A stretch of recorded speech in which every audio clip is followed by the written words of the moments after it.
Welcome back to Yield Today with Dallin Candland. I'm here with Alex Olivera. He runs a lead generation company. He's a podcaster, entrepreneur, father, and has learned a lot about failure and just helping small businesses and their growth and a lot of other different things. So excited to jump on the mic with him today. How are you doing, Alex?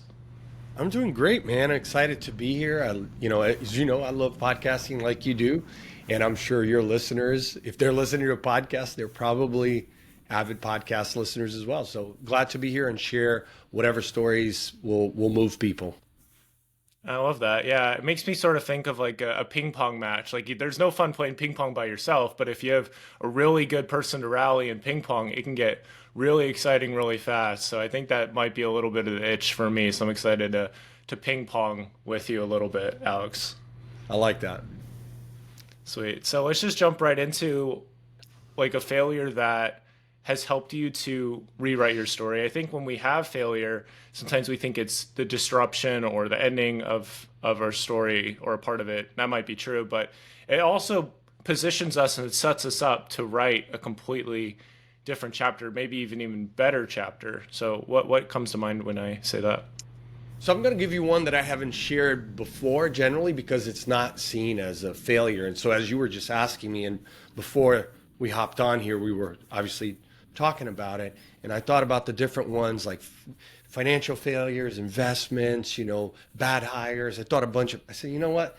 I've talked about that. But then I thought, you know what I haven't talked about? A failure that continues to be this like theme in my life that comes back around in both personal and business and with my kids and in everything that I do. However, it's sometimes how you perceive it, right? Because this failure I know is going to be a part of my life forever. It'll either be a pitfall or it'll be the thing that helps me, jump to the next thing. And that is focus or lack thereof. I, like most entrepreneurs and, people who are always looking for something shiny, I always want more. So the idea that I can't focus is more of this innate need to be curious and explore, right? So I think it's a mindset and how you position it, right? Because in my early years, it was seen as, and the advice that I got from people was, hey, you lack focus. You need to focus. And I was like, yeah, you're right. I sometimes start things, and even if they're going well, so regardless, I start a project today, and let's say 6 months into it, it's going well. I could totally like get curious about something else and be like, oh, okay, see you later, and move on. That's always been a thing where it's like, it's failure. You can't focus long enough. And the thing that I've come to accept, Dallin, is that that's who I am. And some of the biggest and best things that have come out of my life came out of that need for curiosity to explore and to discover.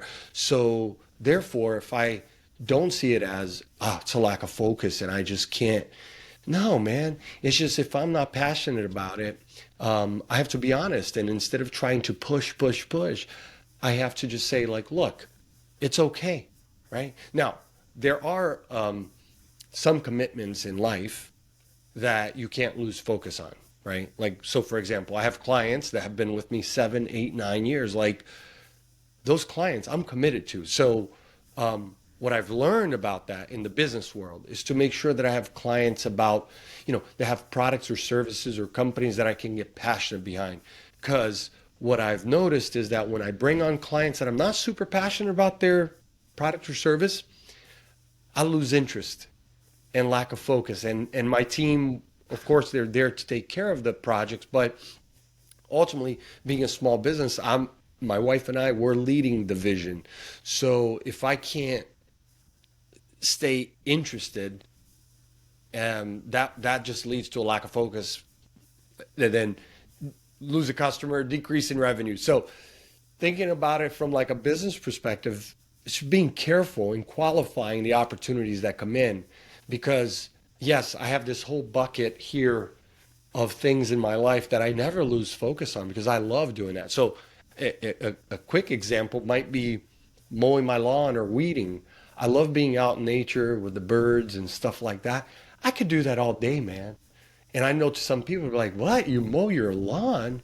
I even my neighbors look at me like, "Why are you mowing your lawn? You're a guy with, 4 kids and business. Like, just pay somebody, man." And it's something I love doing, man. So I can get focused, and I also tie that to, um, I call it like it's like a sure thing for some joy. Like when I mow the lawn, being outside, getting that sun and being in nature, and then listening to a podcast or just a playlist of great music, all that. And I come in sweaty. You were talking about just running, right? And so all of that leads me to go take a cold shower and feel like, oh man, I was out in nature and I was doing this. And so again, I think for your listeners, who struggle with focus, which I know is a lot of us, it's I think how you see it. And it's not always a failure to not be able to focus on one thing. Maybe you haven't come across that thing yet that keeps you focused, like mowing your lawn or RVing with your kids or homeschooling or whatever it is. So that's my long answer about failure there, and we can dive deeper into it. That sounds good. Yeah, a couple things I grabbed from that, Alex, is your focus needs to lead to joy, and I think sometimes we want our focus to lead to joy, and sometimes it doesn't. It leads to, we feel just this disruption, or we feel this like stretching apart, and we don't want that to happen. But at the same time, we're curious, and so we'll go after it. I made an episode just earlier this week just about having compassion on ourselves when we get distracted, because it's going to happen at times. And I talked about how it's sort of like a pinball machine where we know where the balls are going, and all of a sudden it just disappears. It's like that's the exciting part, and then we kind of get lost. But then we need to bring ourselves back to earth, so to speak. But the beautiful thing is when we give ourselves that ability to explore and to try new things without any expectation. That's what I try to do. There's some things. It sounds like mowing lawn is one for you. There's some for me. I always say that is a win, no matter what. Like running or basketball, cold shower. Those are things that are always wins. And then there's some things where I care a lot more, probably about you with your clients, similar to that, like where I really have some sort of a threshold, more of a standard. And if I don't hit that, then I might feel a little bit less than. But at least lately, it's like if I can stay focused, then that's a win. And there's these things that I need to obviously devote focus to, but I also need to be willing to let my focus go other places. Other thing that came to mind is like, we have Dora the Explorer.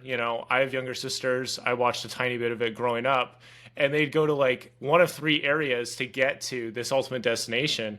I was just thinking about like, well, Dora, there's this whole world out there. Why are we going to just 3 different locations? And it's because it was on the map or whatever. But the reality of it is there's so many other places to go. And I think of like getting into Podmatch and stuff. It's this whole new world that if I hadn't gotten into it, we wouldn't be talking. There's a lot of other Yeah, things we miss out on. I agree. Yeah.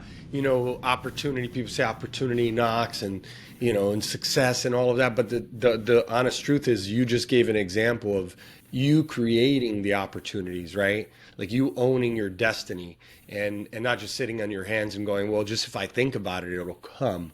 No, you have to go like explore it and find that. So I think that, as you said, if it doesn't lead to joy, you won't do it for a long time. But I think in business, too often in entrepreneurship or management, people who have that desire to be adventurous, they suppress that. Uh, Perhaps it's fear. Sometimes it's fear. Sometimes it's like, hey, I have a family, so I can't. Whatever your reason is. Whereas there are other people who don't need that type of adventure and are very like focused and steady. They want to go to the same job every day, same desk, punch the same keys. There's nothing wrong with that. I probably around 2015, yeah, it's 2015, I went to Canada, to Toronto, to do a course, a series of courses with a company called Thomas. And they do all sorts of assessments, like DISC assessments and emotional intelligence and all this stuff. And I really wanted to study that because I felt like for 15 years in my entrepreneurial journey, I had gotten lucky hiring the right people and getting people who were excited. And then I hit this wall where my company at that point had about 40 employees. I felt like the culture wasn't there. I lost control. As I was hiring people, there was no longer a gut feeling. It was like, ooh, it was a series of bad hires, basically. And I thought, man, I really need to learn more about people, the behavioral side of things, you know? And so I was sitting in this class for an entire week with all these HR directors and talent acquisition people. And they're like, what are you doing here? Like, that's not your job. You hire people like us. I said, no, I need to know, you know? So I learned all of that, Dallin. And my big takeaway was to try to dream for people and change them. Because I used to do that a lot, right? Like, oh, Dallin, man, I got this opportunity for you. But if that doesn't move you, then what am I doing? I'm trying to force you to do. That's like what parents do, right? So didn't want to do that. But I realized that I had been doing that with some employees. Like, hey, I've got this promotion for you. Wouldn't you like it? And then some people come back and be like, no, I'm good. And you're like, what? You don't want to make more money and you don't have the same ambition? It's like, they do, but what makes them tick is different than what makes me tick. And that whole journey of learning that, especially DISC, how to properly do that assessment and then debrief the candidate, right? Dominance, influence, steadiness, and how what's the C? It's dominance, influence, steadiness, and oh gosh, what's the C for? It's escaped my memory. You can look it up super quick. It's like compliance, right? Like people who are high C are typically like accountants, right? Computer programmers, people who are like very, they follow the rules, right? Like that's not going to be a sales guy. Like a sales guy's like, hey man, I'm going to do whatever it takes to get the sale. But for me, what I learned about me, tying it back to focus and what we've been talking about, is that when I'm interviewing people for different positions, and I do this consulting too for clients who come to me and like, Alex, I need a great marketer to run this lead gen for my salespeople. I'm like, great, let's look at these people, give them the assessments and see how they rank, and then we create our own rubric. And one of the things is like, if you need a marketer to run a campaign that is really driven by creative, like being really creative about it, different subject lines, different headlines, calls. I mean, not looking for a unicorn, but you need someone who can move quickly. I'm not necessarily going to choose, or at least this person is going to score lower if they scored really high on the steadiness, on the S. Why? Because the first of all, a DISC assessment is like 86% scientific. Like, and that people don't change based, like you could take it over and over and over the years and you'll get the same outcomes. And there's hundreds of versions of DISC, right? But it's backed by science and it's never failed me in that sense. Now, it's only one component of hiring and getting to know people, but it's a big one. And so I'm not going to put that person who, scores really high on steadiness, whereas if I take a DISC assessment, my steadiness is like the low. It's like I get like a 5 out of 100. Why? Because I have that lack of focus and I need excitement. See, so it's not a negative thing. I mean, you could be high, low on any of those. It doesn't make you a bad person. It doesn't mean you're not the right fit for the job. But it's like it's like Jim Collins says, putting the right people in the right seats on the right bus, right? So I think it's just important to know that about yourself. I spoke at a university earlier this week in South Florida with a graduating class, the ones who are about to graduate now and go out in the world and they're going to do digital marketing. I talked a lot about that. It's like, listen, you need to know these things about yourself, because if you don't, it's I know I didn't know that early on in my early 20s. I didn't know all these things about myself. It would have saved me a lot of time and heartache. So, yeah. So for those who haven't done a disc, do a disc. It is really helpful for you, and it will help you understand what you might or might not be a good fit for. That's good. Do you hear that thing outside? Do you hear the machine? I don't. Is that a lawnmower? Uh-huh. It's like somebody's mowing their lawn. Oh my gosh. Oh boy. Okay. Yeah.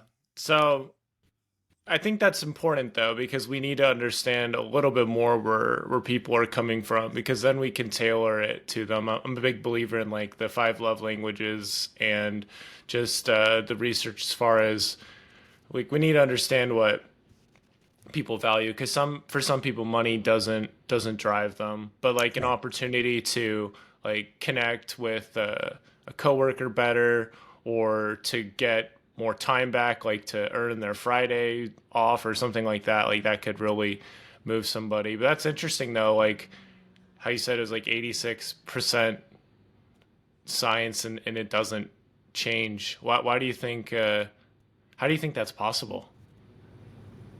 I mean, because a lot of the questions are situational. So it's, I mean, they've basically built an algorithm and boxed these four, human beings in these four boxes. Like, so let me read some of them to you, right? So, like dominance, like people who score high in dominance, they're going to be direct, results oriented, firm, strong willed, forceful, right? Whereas in influence, high or low, in influence, like if I have a salesperson or a PR person, they need to score high on influence. Why? They need to be outgoing, enthusiastic, optimistic, high spirited, lively. How about S, steadiness? Whether you're high or low here, if you're high on steadiness, you're even tempered. That's not really me. Accommodating. I am accommodating. Patient. I'm somewhere in the middle. Humble. Yes, we all want to be humble. And then tactful. But on the C, which is conscientiousness, but also compliance. Conscientiousness, if you score high, you're highly analytical, reserved, precise, private, systematic, right? So if you look across any field, Dallin, it doesn't fail. You meet people. I can meet someone, and after 5 minutes, I can do their disc profile in my head, and I'm probably going to be 70% right. And there'll be some things that I look at and go, yeah, I probably was wrong about that, because it takes time, especially for people who are guarded, right? Because you never know, you might be in a networking event where people are not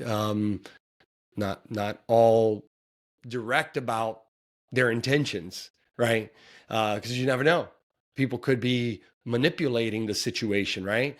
And I find that more with people who are super outgoing, like the salesy people, right?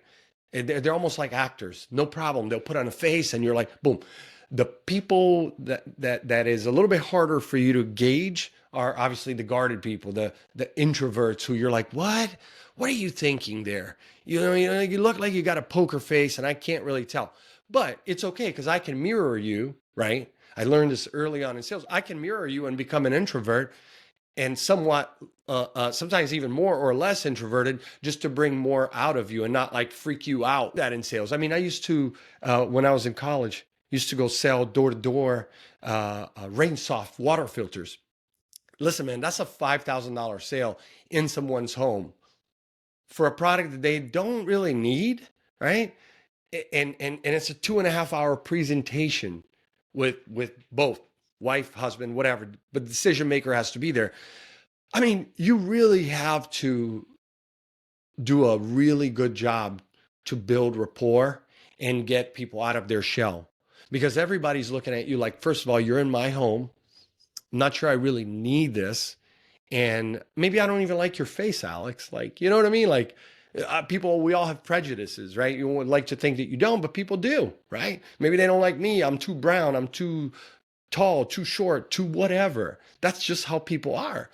Whereas phone sales, I've done phone sales as well.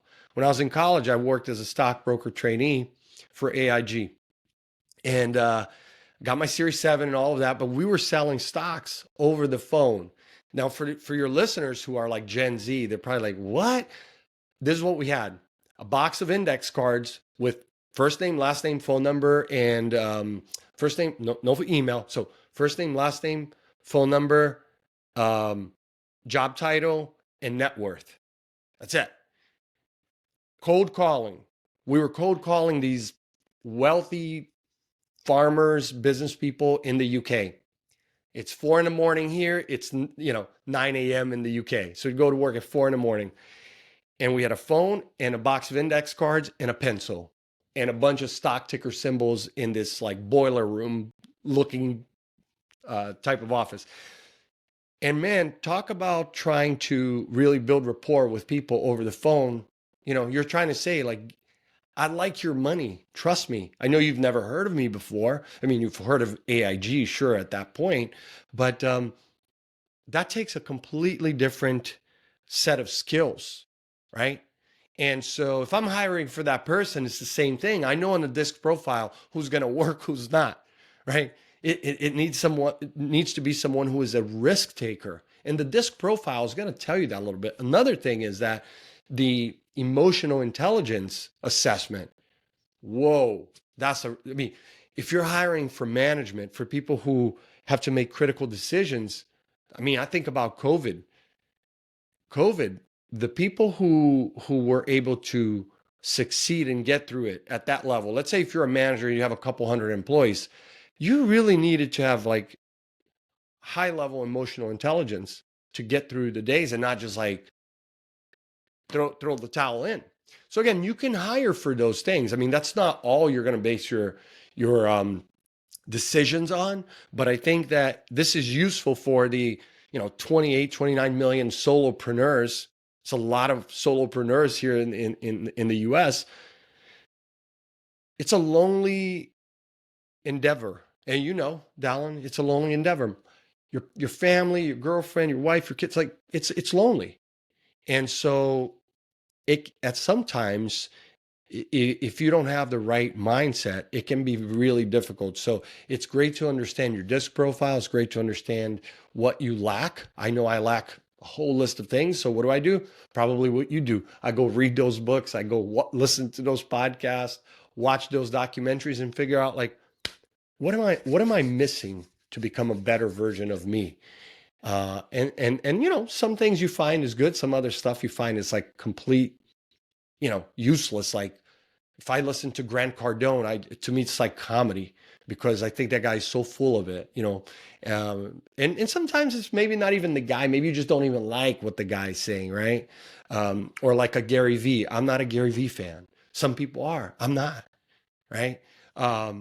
So I think like a great example of someone who fooled a lot of people recently, probably got him along the way, was SBF, right? With the whole Bitcoin thing, FTX, Sam Bankman-Fried. That guy, man, he had, billionaires fooled because just his demeanor and this whole thing about being altruistic and blah, blah, blah. So the point is that even though you can use a disc and an emotional, people can still game the system. So that's why I think you have to be careful who you surround yourselves with, That's good. Yeah. The mic, I think, has been muted because there's somebody mowing their lawn, and I don't really have a ton of control over that. I don't hear Definitely. You don't hear it? Okay, that's at good. all. As long if you don't hear it, that's everything. Yeah. Okay. I was thinking about like in chess. Like yesterday, I went to play some chess with my cousin who's been playing in his chess club, has been playing online in Mhm. chess.com, and he's been getting pretty good. And I kid you not, Alex, the first game we played yesterday, I got wiped out in like 5 moves. Like I moved a couple times and he's like, that's checkmate. And I'm like, you gotta be kidding me. And I was looking at it. My king hadn't moved enough and the other pieces had moved just enough so there was that space. So my king could move like 3 ways and now all those ways were guarded. So now I went from like having like 5 spaces to 3, and all those regard it, and so that's it. I think of I think life is very similar to chess in a lot of ways, that Yeah. people can want to play a million different roles when really you do very well at being a knight or being a bishop, and moving in that way. And we can get people that move in that way, or do that thing. We don't want them to like try to change those really key parts that are like bringing the best out of them. We want them to hone that. So it sounds like the disc can help to unleash some of those things and make it more clear. I know I took the Clifton Strengths test for a class in college, and that was pretty interesting. And as far as like the influencer thing goes, I don't know. I listen a lot to the Danny Miranda podcast. There's some other ones I listen to. For me, I think it's about how the thing is being said that I pay attention to more than exactly what is being said. Hmm. But at the same time, there are some people that I hold on a higher pedestal.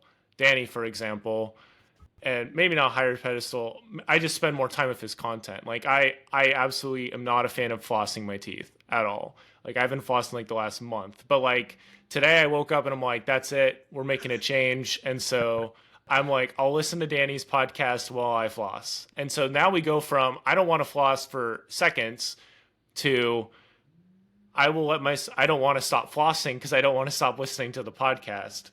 So I think a lot of it is just designing those little wins, and I think the disc can just be a really good job in helping people to write their story, because this is a very big comfort for me, Alex. If we know there's these things we're really good at intuitively, then all we need to do is keep working on that and not dilute ourselves like orange juice. We don't want orange juice to be anything else except orange juice. Right? Like if we want to make some other kind of juice, perfect, but it's not orange juice. We'll let orange juice be orange juice. So I don't know. There's just some thoughts from what you said.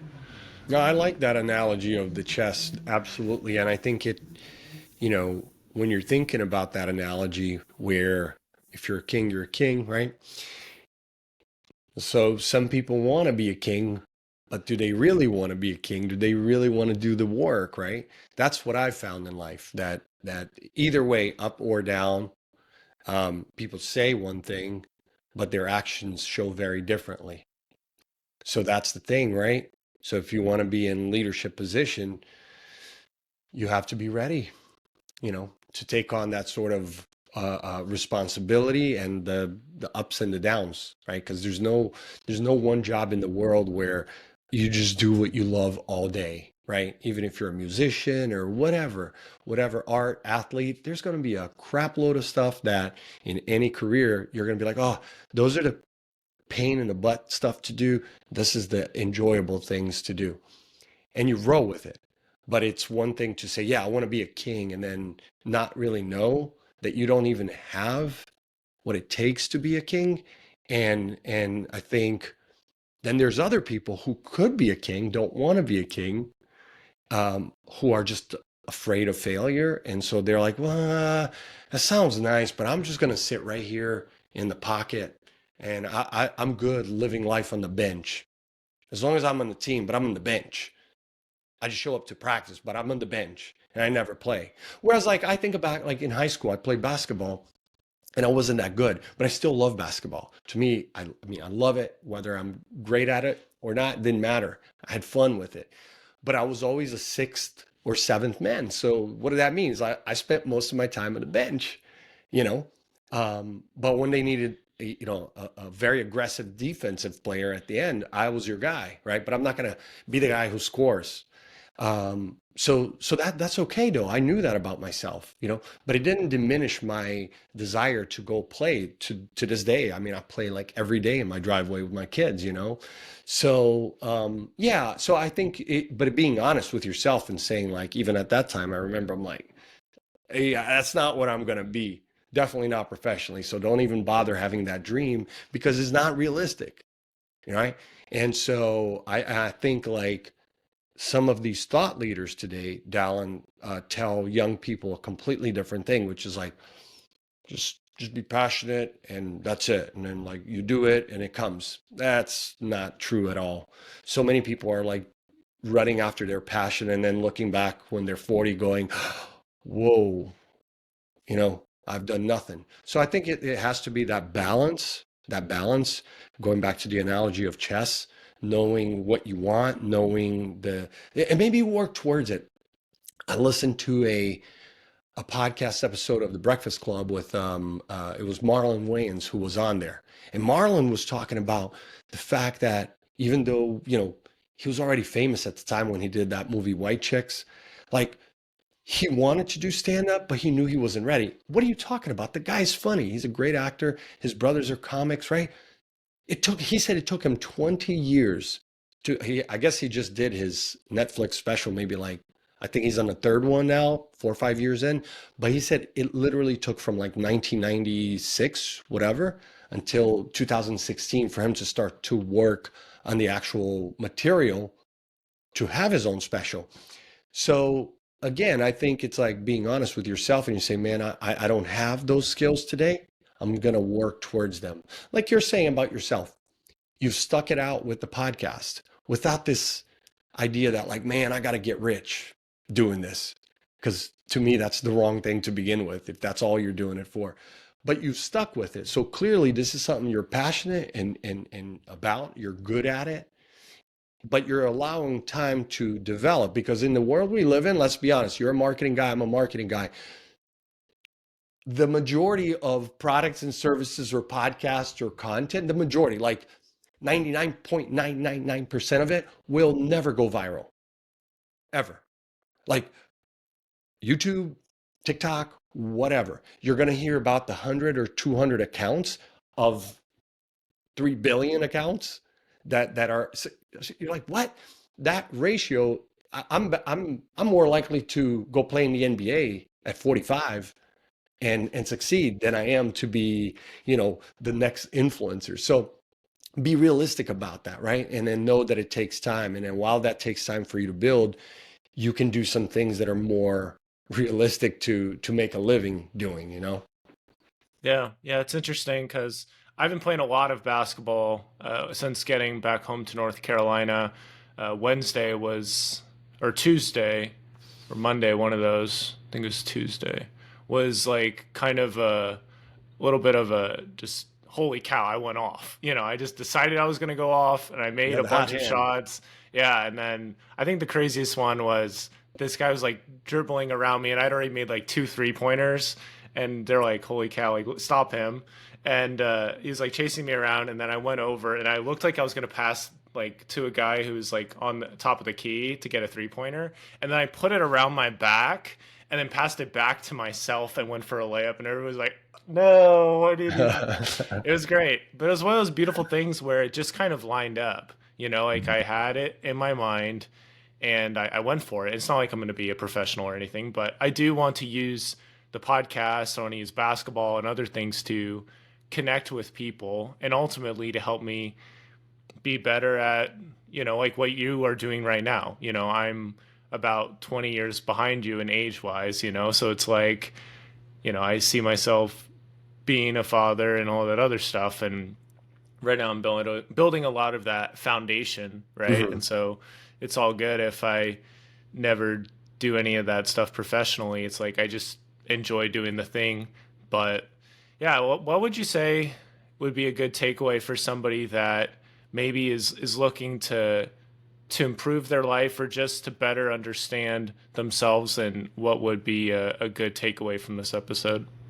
Yeah, what's helped me, and I think can definitely help, especially younger people. I know it's going to sound counter, but stay off of social media. Include YouTube in that. Actually, include podcasts. Aside from my podcast and yours, they can listen to ours. No, but really, stop listening to people and go. I tell my kids that all the time. It's like, you need to go create stuff instead of just absorbing stuff all the time and eating other people's ideas nobody's an expert in anything. That's the truth, right? Unless you're like doing rocket science, I get it. But in general terms, if you look at influencers and these thought leaders, for a marketer, I'm not loyal at all to that, right? Like I can like your content today and then never listen to it again tomorrow. That's just how I am. But I think it's protecting your creativity. And if you want to create things and be happy, you have to stop comparing yourself. And so the number one thing that I would recommend everyone do here is say, you know what?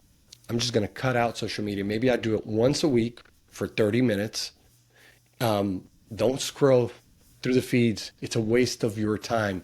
All you're doing is living in everyone's BS, because most of it is marketing. It is BS. Everyone is trying to sell you an idea of something.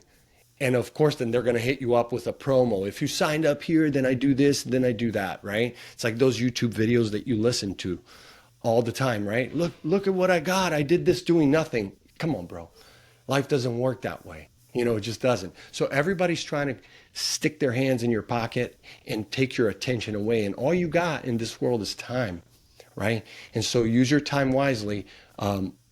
Focus on, I think you talked about on your website, I read some of it, Dallin, how you like to write and observe the world, and you're creative. That's beautiful, man. That's you creating stuff. Now, it's pieces of stuff, right? They're like puzzle pieces, but that's great.